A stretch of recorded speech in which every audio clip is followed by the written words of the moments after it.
Sanbonani Dumelang Apsheni, hello, welcome to the Football Administration Network.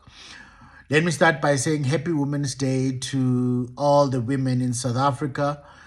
We hope that this day brings you enough joy and strength. It reminds you that women are strong, women are the pillars, they're the backbone of this nation.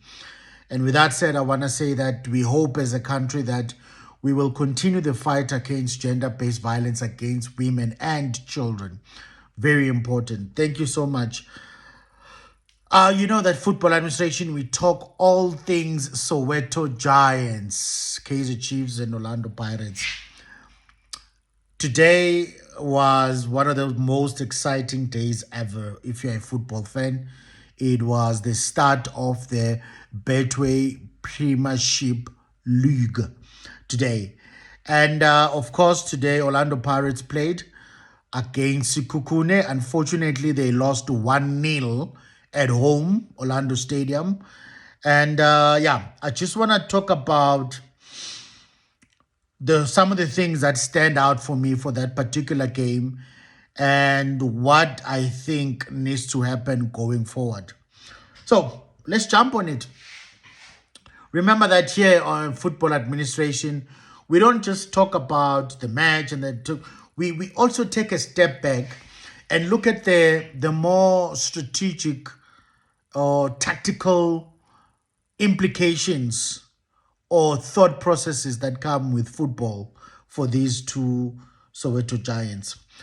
I think the first thing, let me start by saying, in the match, if you did not watch the match, you might be tempted to think that Orlando Pirates were bad. I think if you watch the game, there are so many opportunities that Orlando Pirates had. They could have easily won the game. But I think credit must be given to Sekhukhune and it must be given to Coach Eric Tinkler and his squad. They were able to really be grounded and actually grind a win. But now, and if you think about this result, we also saw at the beginning of this day at 3 o'clock, Mamelodi Sundowns drew against Chippa United. You know, it was an interesting day where you see Sundowns drawing and Orlando Pirates losing. But I think one thing I want to say is do not panic. The reason why I'm saying that you do not panic is because when you're a big team like Kaizer Chiefs, Orlando Pirates, Mamelodi Sundowns, Stellenbosch, and Sekhukhune, I always call it there's the 8 and 22, right? So which means when you are Kaizer Chiefs and Orlando Pirates, you know that there are 4 teams that are going to give you problems. So in other words, you know when you start each and every league that you need to categorize your games. So in other words, why are you categorizing your games? You are now starting to determine that out of the 30 games that you're going to play, which of the games stand a chance of actually being very difficult if you are that team. So if you are Chiefs and Pirates, you know that there are at least 4 teams that will give you problems. Why? Because let's start with Pirates. If you are Pirates, you know that you have Sundowns, you have Chiefs, you have Stellenbosch, and you have Sekhukhune. Those are 4 teams. Now, what that means, it means that in a league season, you can at least expect 8 difficult games. What does difficult mean? It means that of those 8 games, anything can happen because you are playing against a league strong team. It means that these 8 games, the result is not as given as you may think. In other words, there's a high probability that you might lose the game and a high probability that you might draw the game. So your chances of an obvious win are not as automatic as you'd love to, right? Then you also have the other 22 games where you are now going to be playing against teams that you are at least expected to dominate, right? So that is how you categorize your games. You've got the 8 games and you've got the 22 games. Now, of the 22 games, this is where you are playing against the so-called perceived inferior teams, right? I am saying that in that 22 games, you must at least win 80% of those games. Meaning that out of the 22 games, you must at least win 18 games, right? So we are now giving another 20% buffer to say some of these teams may surprise you with an upset. They might beat you. Some of them might be very strong. You might get a draw. So out of these 22 games, we are giving you a buffer of at least 4 games where you can perform badly. We're just saying that out of these 22, there's at least 4 that there's nothing you can do about. You must just allocate that space, that 4 of those 22 games might, those teams might surprise you. Then in the other 8, the 8 difficult games, there we are saying that at least you can win between a minimum of 40 to 50% of these games. So which means then out of the 8 games, at least you can win a minimum of at least 3 or 4. If you can win at least 3 or 4 of these games, you sort of like balance yourself out. Why am I saying you balance yourself out for the other 4 that you're gonna lose in the other particular game, right? So it is very imperative that we understand that. So the reason why I'm busy blabbering about this thing is because I'm trying to put the point that it's not the end of the world that Orlando Pirates lost today, because they lost against one of the teams that we expected that they might possibly not do well. Where we're not expecting that they might not do well. We are saying that they have a higher probability of not being successful, right? They have a higher probability of not being successful. So all is not lost, right? Now, again, if I'm making this categorization, what am I basing it on, right? Where I'm saying that you've got 30 games. Out of the 30 games, 8 of those games will be difficult. 22 of the games you're expected to win. But I said, out of the 22, we can say that out of the 22, we can give you a buffer of at least 4 of those games. Things may not go your way. So at least out of the 22, we're saying you might win. You must at least win 18. And then out of the other ones where you play against your rivals, at least to win 3 or 4 of them. Why am I saying that? It's because I actually had a look of Mamelodi Sundowns. Out of the 3 seasons, Mamelodi Sundowns in last season, they won 24 games. The season before that, they won 22. The season before that, they won 21. And the 2024-25, they won 24. 2023 and 24, they won 22. The 2002 and 23, they won 21. And the 2001 and 22, they won 19. So, logically speaking, if the team that has been dominating our league for the past 9 years, 5 or 9, I can't remember how, 8 years, you will then pick up that over the past 5 years, they've been winning an average of around between 21 and 22 matches. So which means, therefore, logically, one can argue that perhaps that the team that will most likely challenge Mamelodi Sundowns needs to at least win a minimum of 20 goals and above to stand a chance to become a real threat to Mamelodi Sundowns. So that is the match categorization. So in terms of that, the 22 and 8 rule, I think Orlando Pirates is still fine.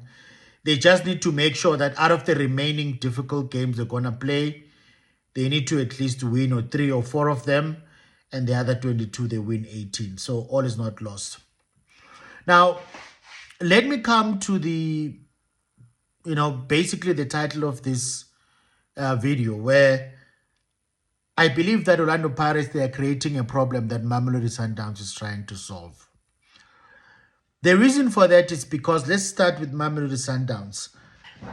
I don't care how people feel about the new Mamelodi Sundowns coach, but there's one thing that I love about this coach is, from day one when he came to Mamelodi Sundowns, he made it clear that he doesn't want a full squad. And the reason for that is because, number one, a full squad has a tendency of destroying the team morale. Why is that? It's because a significant portion of the players will become fringe players.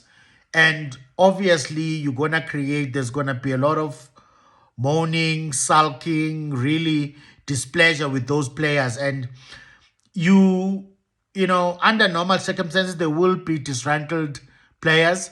But when you have a large number of players feeling like that because the team has got a lot of players, that thing can really disrupt the team spirit of that particular team, right? And the other danger, number two, of having a large number of players, a big squad. A big squad has got the tendency sometimes of the introduction of politics, right? Now, this is whereby now where there's now other elements that come into determining who gets to play. Because the thing about big teams like Kaizer Chiefs, Orlando Pirates, and Sundowns is that there's just too many people involved in the signing of players. And all of these people have got their own agendas. So you'll find that under normal circumstances, when a team, for example, let's take Orlando Pirates, when a team has signed 13 players, you'll find that maybe 3 of them were the coach's option, 2 of them were signed, maybe 4 of them were signed by the technical director, and then there's another 5 that was signed by management, because that's the thing with South African football. Everyone is a coach, right? So what ends up happening in that particular situation, you start introducing politics in that particular team. And when that begins to happen, oftentimes the players are the biggest casualties. Players' careers start to be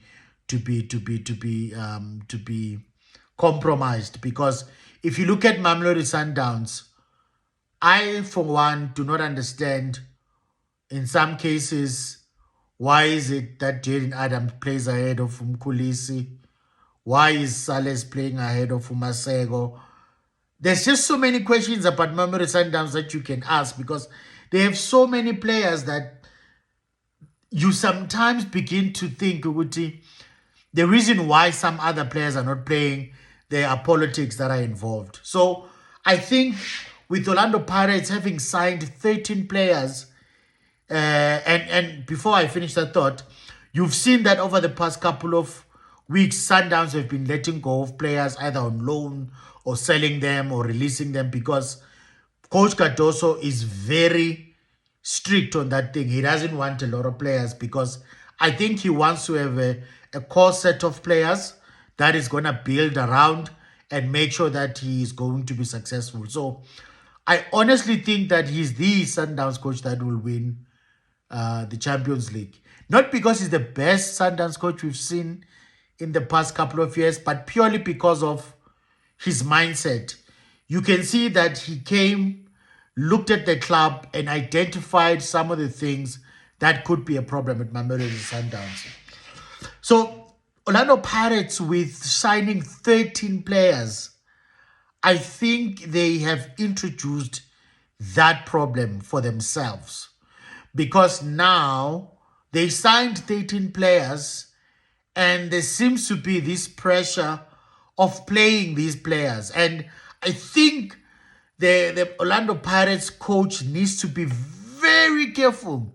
he needs to be very careful that he doesn't fall into the trap of wanting to play all of these new players. It doesn't work.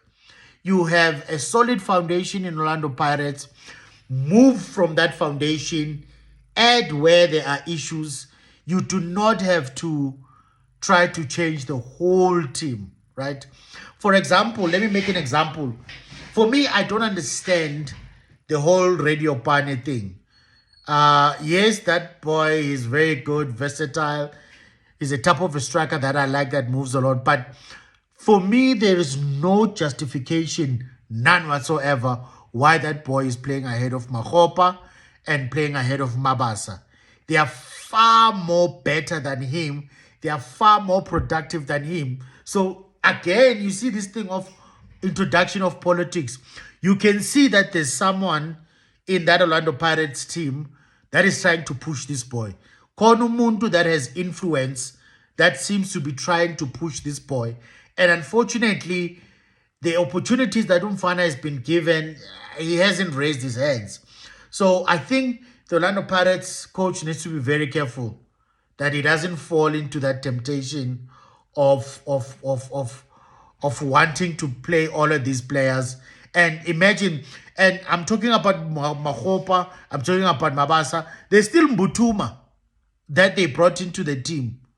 You see, it's another problem that is there. So it's very difficult that you've got 4 strikers. 2 of them are proven goal scorers. One of them is a development product. One of them is just a new signing. When you go for the one who's a development product with no pedigree of actually scoring? So that's going to become a very big problem.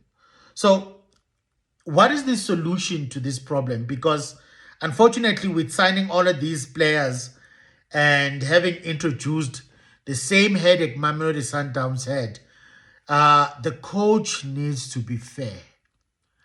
I think there's no other way than to deal with this situation by the coach being fair, whereby you give players an opportunity to play based on performances and nothing more, nothing less.